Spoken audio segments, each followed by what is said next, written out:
You fool! Warren is dead.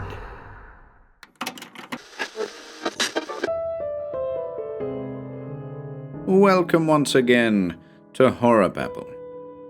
We're back today with a story that makes for a perfect audio recording candidate. Ghost Hunt by H. Russell Wakefield. Twice before, the ghost hunters had tried, unsuccessfully, to find their quarry. This was the third and last attempt. This one was first published in the March 1948 edition of Weird Tales magazine. We hope you enjoy this rendition, folks.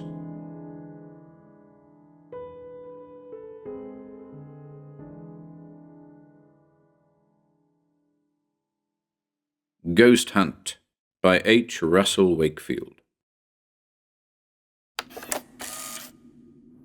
Well, listeners, this is Tony Weldon speaking. Here we are on the third of our series of ghost hunts. Let's hope it will be more successful than the other two. All our preparations have been made, and now it is up to the spooks.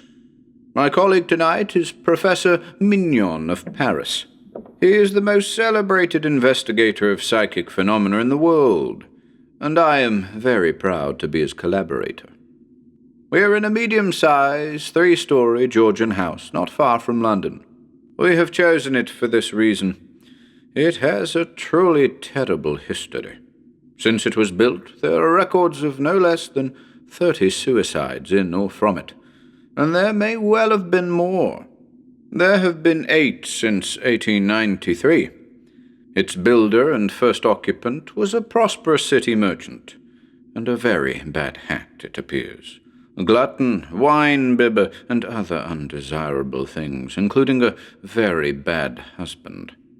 His wife stood his cruelties and infidelities as long as she could, and then hanged herself in the powder closet belonging to the biggest bedroom on the second floor, so initiating a terrible sequence.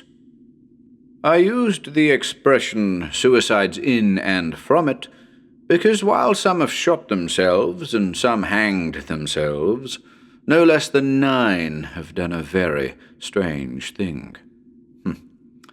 They have risen from their beds during the night and flung themselves to death in the river which runs past the bottom of the garden some 100 yards away. The last one was actually seen to do so at dawn on an autumn morning. He was seen running headlong and heard to be shouting as though to companions running by his side. The owner tells me people simply will not live in the house, and the agents will no longer keep it on their books. He will not live in it himself for very good reasons, he declares. He will not tell us what those reasons are. He wishes us to have an absolutely open mind on the subject, as it were. And he declares that if the professor's verdict is unfavorable, he will pull down the house and rebuild it. One can understand that, for it almost seems to merit the label death trap. Well, that is sufficient introduction. I think I have convinced you it certainly merits investigation, but we cannot guarantee to deliver the goods or the ghosts, which have an awkward habit of taking a night off on these occasions. And now to business. Imagine me seated at a fine satin wood table, not quite in the middle of a big reception room on the ground floor. The rest of the furniture is shrouded in white protective covers. The walls are light oak panels. The electric light in the house has been switched off, so all the illumination I have is a not very powerful electric lamp. I shall remain here with a mic while the professor roams the house in search of what he may find.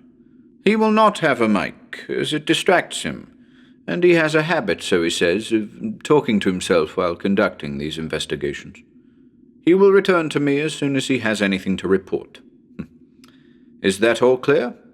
Well then, here is the professor to say a few words to you before he sets forth on his tour of discovery. I may say he speaks English far better than I do. Professor Mignon.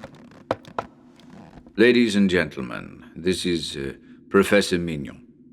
This house is without doubt how shall I say, impregnated with evil. It affects one profoundly. It is bad, bad, bad. It is soaked in evil and reeking with emanations from its wicked past. It must be pulled down, I assure you. I do not think it affects my friend Mr. Weldo in the same way, but he is not psychic, not mediumistic as I am. Now, shall we see ghosts, spirits? That I cannot say. But they are here, and they are evil, that is sure. I can feel their presence. There is maybe danger. I shall soon know. And now I shall start off with just one electric torch to show me the way. Presently, I will come back and tell you what I have seen, or if not seen, felt, and perhaps suffered. But remember, we can summon spirits from the vasty deep. But will they come when we call for them? We shall see. Well, listeners, I'm sure if anyone can, it's the Professor. You must have found those few words far more impressive than anything I said. That was an expert speaking on what he knows. Personally, alone here in this big silent room, they didn't have a very reassuring effect on me. In fact, he wasn't quite correct when he said this place didn't affect me at all. I don't find it a cheerful spot by any means. You can be sure of that. I may not be psychic, but I've certainly got a sort of feeling it doesn't want us here, resents us, and would like to see the back of us. Or else... I felt that way as soon as I entered the front door. One sort of had to wade through the hostility. I'm not kidding or trying to raise your hopes. It's very quiet here, listeners. I'm having a look around the room.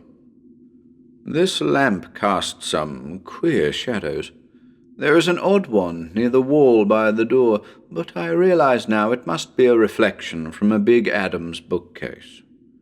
I know that's what it is, because I peeped under the dust cover when I first came in. It's a very fine piece. Oh, it's queer to think of you all listening to me. I shouldn't really mind if I had some of you for company. The owner of the house told us we should probably hear rats and mice in the wainscoting. Well, I can certainly hear those now. Pretty hefty rats from the sound of them. Even you can almost hear them, I should think. Well, what else is there to tell you about? Nothing very much, except that there's a bat in the room. I think it must be a bat and not a bird. I haven't actually seen it, only its shadow as it flew past the wall just now, and then it fanned past my face. I don't know much about bats, but I thought they went to bed in the winter. This one must suffer from insomnia. There it is again. It actually touched me as it passed. Now I can hear the Professor moving about in the room above. I don't suppose you can. Have a try. Now, listen carefully. Hello, did you hear that? He must have knocked over a chair or something. A heavy chair from the sound of it. I wonder if he's having any luck. There's that bat again. It seems to like me. Each time it just touches my face with its wing as it passes. Ooh, they're smelly things, bats. I don't think they wash themselves often enough. This one smells kind of rotten. I wonder what the Professor knocked over, because I can see a small stain forming on the ceiling. Perhaps a flower bowl or something. Hello? Did you hear that sharp crack? I think you must have. The oak paneling stretching, I suppose. But it was almost ear-splitting in here. Something ran across my foot then. A rat, perhaps. I've always loathed rats. Most people do, of course. Well, that stain on the ceiling has grown quite a lot. I think I'll just go to the door and shout to the professor to make sure he's all right. You'll hear me shout, and his answer, I expect. Professor! Professor? Well, he didn't answer. I believe he's a little bit, deaf, but he's sure to be all right. I won't try again just yet, as I know he likes being undisturbed on these occasions. I'll sit down again for a minute or two. Yes. I'm afraid this is rather dull for you listeners. I'm not finding it so, but then, of course... There, I heard him cough. Did you hear that cough, listeners? A sort of very throaty double cough? It seemed to come from... I wonder if he's crept down and is having a little fun with me. Because I tell you, listeners, this place is beginning to get on my nerves just a wee little bit. Just a bit. I wouldn't live in it for a pension, a very large pension. Get away, you brute. Oh, that bat. Oh, it stinks. Now, listen carefully. Can you hear those rats? Having a game of rugger from the sound of them. I wonder if you could hear them. I really shall be quite glad to get out of here. I can quite imagine people doing themselves in this house, saying to themselves, after all, it isn't much of a life when you think of it. Figure it out, is it? Just work and worry and getting old and seeing your friends die. Let's end it all in the river. Well, I'm not being very cheerful, am I? It's this darned house. Those other two places we investigated didn't worry me a bit. But this... I wonder what the professor's doing besides coughing. I can't quite make that cough out because... Oh, get away, you brute! That bat'll be the death of me! Death of me! Death of me. I'm glad I've got you to talk to, listeners, but I wish you could answer back. I'm beginning to dislike the sound of my own voice. After a time, if you've been talking in a room alone, you get fanciful.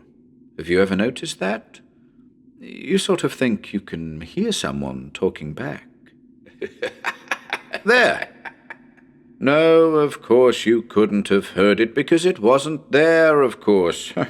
Just in my head. Just subjective. That's the word. That's the word. Very odd. That was me laughing, of course. I'm saying of course a lot. Of course I am. Well, listeners, I'm afraid this is awfully dull for you. Not for me, though. Not for me. No ghosts so far, unless the professor is having better luck. There! You must have heard that. What a crack that panelling makes. Well, you must have heard that, listeners. Better than nothing. Professor! Professor! What an echo. Now, listeners, I'm going to stop talking for a moment. I don't suppose you'll mind. Let's see if we can hear anything.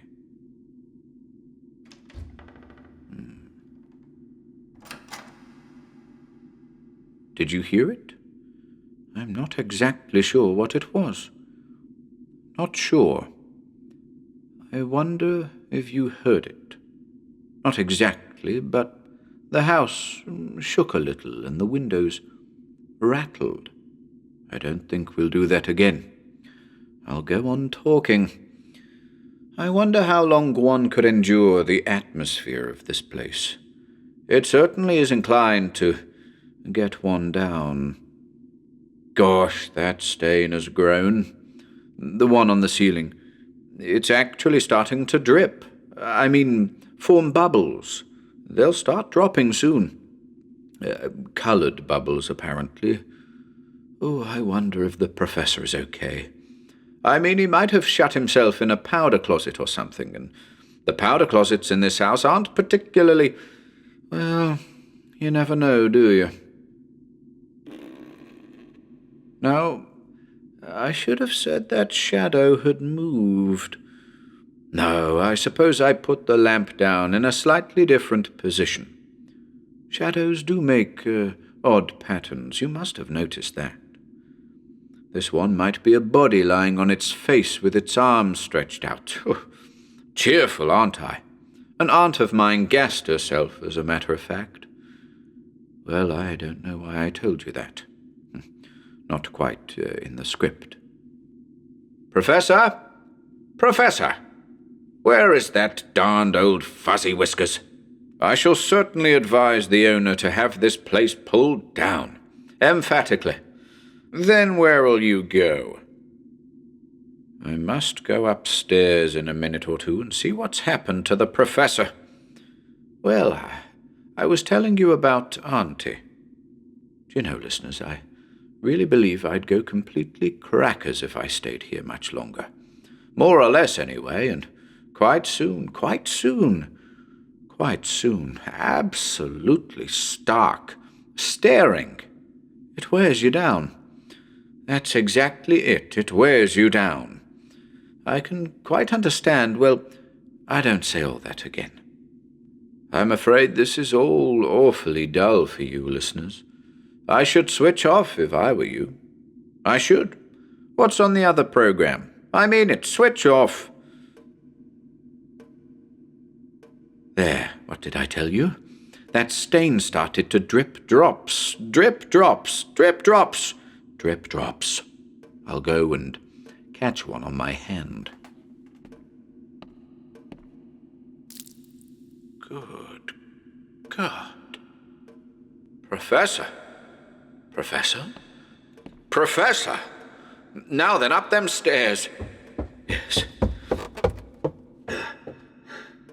Now, which room would it be? Left or right? Left, right, left, right. Left has it. In we go. Well, gentlemen, good evening.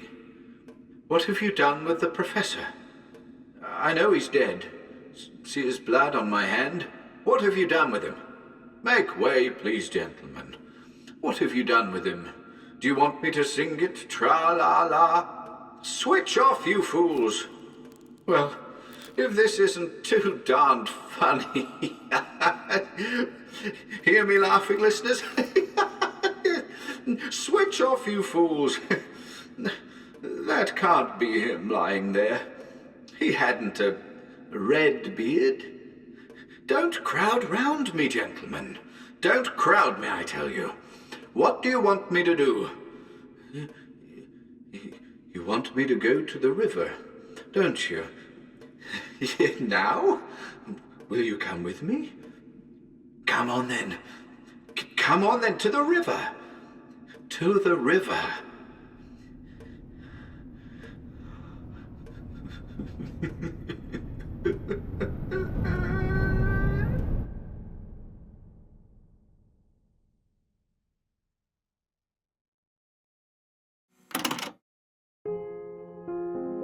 If you enjoyed listening today, be sure to subscribe to the channel by hitting the red subscribe button below. After doing so, click the bell icon next to the subscribe button to receive new content notifications. If you'd like to support our work and receive exclusive perks, consider becoming a channel member by clicking the join button below. To support us in other ways, see the video description for links to our Bandcamp and Patreon pages, our merch store over at Teespring, and further information relating to our releases on Audible, iTunes, and Spotify. And until next time,